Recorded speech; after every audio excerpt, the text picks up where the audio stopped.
ቼልሲ ለትልልቅ ጨዋታዎች አይቸገርም፣ ወይ ያሸንፋል ወይ ደግሞ አቻ ይወጣል ብሏል። ይህ የኔ ሀሳብ አይደለም። ጂሚ ፍሎይድ ሀሰልባንክ ነው የተናገረው።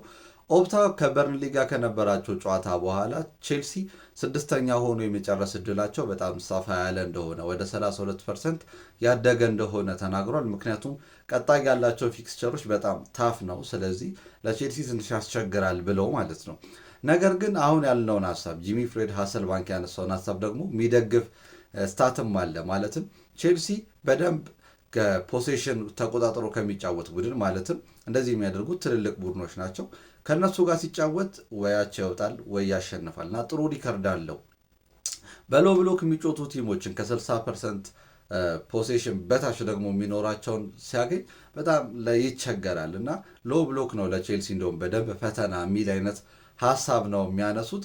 ቼልሲ አሁን ቻምፒየንስ ሊግ መግባት ለመሳተፍ ብቻ ሳይሆን አሁን ትናንት አይታችሁ ከሆነ ሄድላይኑ ቼልሲ የፕሪታክስ ሎሱ በጣም ከፍተኛ ሆኗል። 355 ሚሊዮን ፓውንድ ሆኗል የ2024-25 ሲዝን ማለት ነው። ይህ ደግሞ ደወረስት የሚባለው ነው። በእንግሊዝ ፕሪሚየር ሊግ ታይቶ የሚታወቅ አይደለም። እንደዚህ የሚሆንባቸው ምክንያቶች ብዙ አሉ።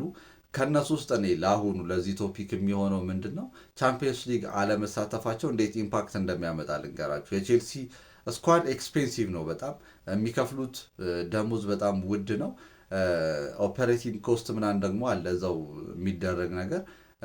ቼልሲ ደግሞ ከስቴዲየም ገቢ የሚያገኘው ማለትም ከቲኬት ሴል የሚገኘው ብር እንደ ሌሎቹ ሪሌቲቭሊ ሲታይ ብዙ የሚባል አይደለም። ምክንያቱም ሳይዙም ማነስ ያለ ነው። እሱን ማሳደግ የአጭር ጊዜ እቅድ አይሆንም፣ ለረጅም ጊዜ የሚደረግ ነገር ነው።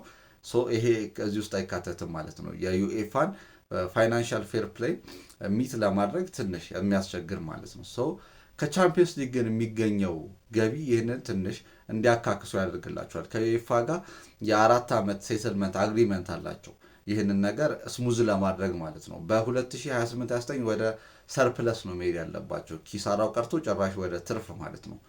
ይህንን ለማድረግ ከሚጠቅሙ ነገሮች መካከል ኮሜርሻል ረቨኑ ነው። የኮሜርሻል ረቨኗቸው ዝቅ ያለ ነበር፣ ምክንያቱም ቻምፒየንስ ሊግ ያልተሳተፉበት ዓመት ነበር። በዛ አማካኝነት ቪዚቢሊቲያቸው ስለሚቀንስ የብራንዶቹ ምናምን ይቀንሳል ማለት ነው። ሌላኛው ደግሞ ምንድነው ቼልሲዎች ቻምፒየንስ ሊግ አለመሳተፋቸው ቻምፒየንስ ሊግ ራሱ በመሳተፍ የሚገኘውን ብር ያጡታል ማለት ነው። አሁን መሳተፍ እንደ ግዴታ ይሆናል። የሚያገኙትን ሴኪር የሚያደርጉት ገንዘብ የሆነውን ነገር አጣቶ ለመሸፈን እንዲረዳቸው ማለት ነው። ትልልቅ ተጫዋቾችን መሸጥም አማራጭ ነው። ነገር ግን አሁን ካለው ኮንቴክስት ጋር እናገናኘው በሚል ነው ይህንን ሀሳብ ያነሱት። እኔ እንደውም በፐርፎርማንስ የቼልሲ ጥሩ ይመስለኝ ነበረ። ምክንያቱም ብዙ ጨዋታዎች ላይ አሸንፈዋል ምን ብሏል እና የሊቨርፑል ፐርፎርማንስ ነበር እንደውም ለእኔ ስጋት የነበረው። ኦፕታ ግን ስድስተኛ የመሆን ቻንሳቸው የእነሱ ከፍተኛ ነው ብሏል። ፊክስቸሩን ታሳቢ በማድረግ ነው። ይሄ ፐርፎርማንሱን ብቻ ያማከለ ግምት አይደለም። እናንተስ ምን ታስባላችሁ? ኮመንት ላይ ያስቀምጡልኝ። ስለ ቼልሲ ቀውስ አሁን ስላሉበት ነገር ደግሞ እንድሰራላችሁ ከፈለጋችሁ ኮመንት ላይ ያስቀምጡልኝ። ይመቻችሁ።